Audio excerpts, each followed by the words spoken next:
여러분 안녕하십니까? 이 더불어민주당 이재명의 파기환송 이후에 이재명은 서울고법에서 이 유죄가 나오고 그리고 대법원에서 확정되면은 피선거권이 박탈됩니다. 자, 그렇게 되면 이재명은 이번 대선에 출마하지 못할 상황이 생길 수도 있다. 그래서 온갖 수단과 방법을 동원해서 서울고등법원에 5월 15일 날 이 변론기일을 연기를 해라.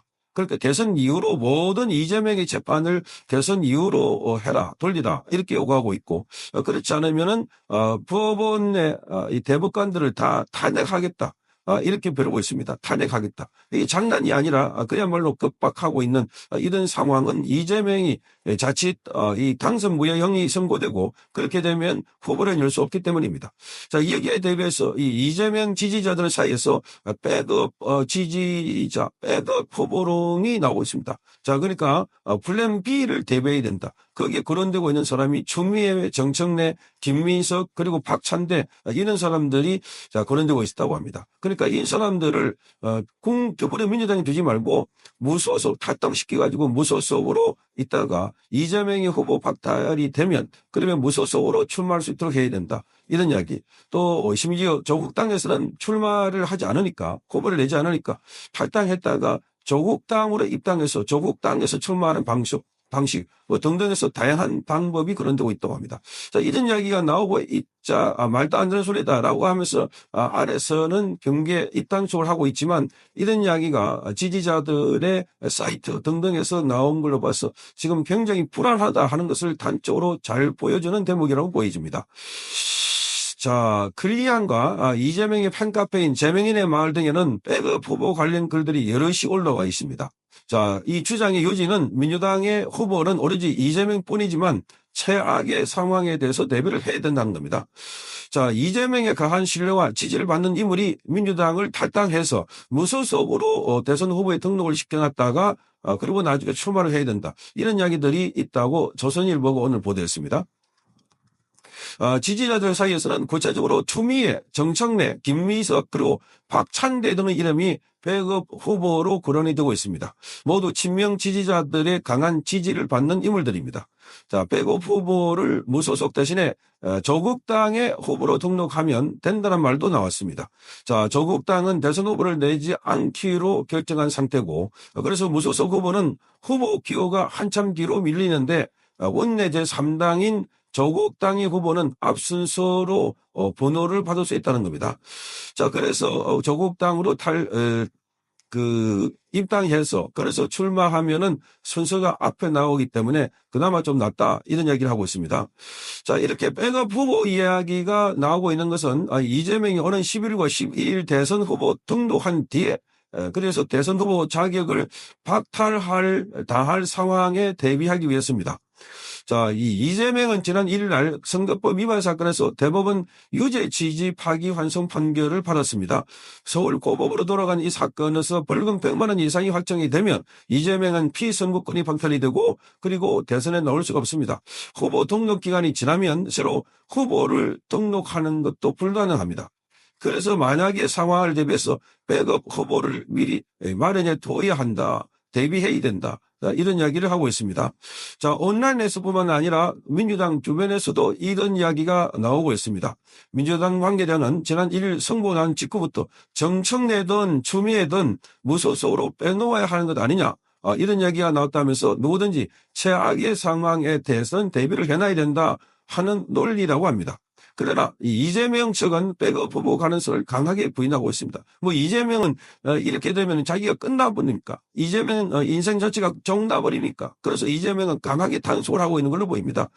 자, 이재명 측은 법원이 아무리 사법 쿠데타를 도모해도 대선 전에 파기환송심과 대법원 확정 파일이 모두 나오는 것은 물리적으로 불가능하다 이렇게 주장하고 있습니다.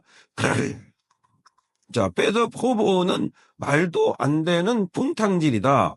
자, 그러면서 민주당의 다른 인사도 조금씩 불안한 마음은 있어도 공식적인 논의 자리에서 백업 후보를 논의하는 것은 이재명에 대한 역모가 될 수밖에 없다. 역모라고 주장하고 있습니다. 이재명에 대한 역모가 될 수밖에 없다.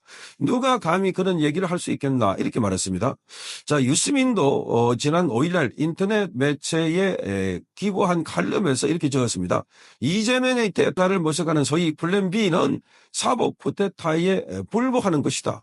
자, 플랜 B를 모셔가기 전에 조희대 대법원장과 대법관들을 먼저 탄핵해야 된다. 이렇게 주장하고 있습니다. 지금 탄핵하자고 계속 주장하는 이유가 바로 이런 이야기들입니다. 안심하게, 안전하게. 자, 이재명이, 이 후보 자격을 박탈당하기 전에 그 박탈 권한을 갖고 있는 판사들을 먼저 탄핵을 해버리자. 정말 기가 막히지 않습니까? 자, 이런 게 지금 대한민국에서 쿠데타다. 자, 벌써 쿠데타 일어나고 있는 겁니다. 총칼 없이 벌이고 있는 쿠데타. 자, 온라인 게시판에서도 백업 후보가 필요하다는 글에는 찬성보다는 반성 댓글이 많습니다. 이 충성 경쟁을 해야 되니까 우선 이 댓글에 대해서는 반성글을 올리고 있습니다. 지금은 돌아갈 다리도 불살라야 한다. 자, 그리고 재판관 다 탄핵으로 날리면 되지 왜 백업이 필요한가? 자, 이런 글들이 있고 조희대랑 대법관들 다 날리면 되는 것이다. 자, 이재명의 이 팬카페에는 후보 교체 플랜 B는 없다 하는 글이 올라와 있습니다. 오직 이재명이다 이렇게 글을 올리고 있습니다. 자, 이거만큼 지금 다들 속으로는 야, 이재명이 안 되면 그러면 누군가 대선 후보를 내세워야 된다. 자, 사실 이재명이 법적으로 보면 아니라 정치적으로는 이미 사모선고를 받았고 법률적으로도 이미 사모선고를 받았다. 그래서 이재명은 지금 억지로 역모를 꾸미고 쿠데타를 꾸미고 내란을 해서 그 생명을 이어가고 있지만 사실상 이재명은 끝난 겁니다. 이재명이 지금 선거법뿐만 아니라 계속 남은 그 가장 핵심적인 중의 핵심은 바로 대북선거입니다. 이것도 조만간 있으면 판결이 나게 되면 이재명이 끝나는 겁니다. 특히나 이 대북선거 사건은 미국도 가만히 있지 않습니다. 미국의 유엔 제재 위반이기 때문에 미국도 제재를 할 가능성이 매우 크다는 겁니다. 그러니 이재명은 뭐 대장동, 백현동 할 것 없이 성남 FC 후원금과 법인카드 등등 여러 사건이 관계되어 있기 때문에 이런 자가 어떻게 대한민국의 대통령이 되는가 말도 안 되는 그런 억지를 부리고 있다. 자, 그래서 지금 이재명 같은 자가 감옥에 안 들어가면은 지금 감옥에 있는 모든 사람들은 싹 다 풀어줘야 된다. 자, 이런 이야기가 나오고 있습니다. 자, 민주당의 한 의원은 이렇게 말합니다. 백업 후보 얘기가 나오는 것 자체가 그만큼 불안감이 크다. 이렇게 말했습니다. 불안감이 크다. 자, 적어도 후보 등록이 끝날 때까지는 계속 백업 후보가 얘기가 나올 것 같다.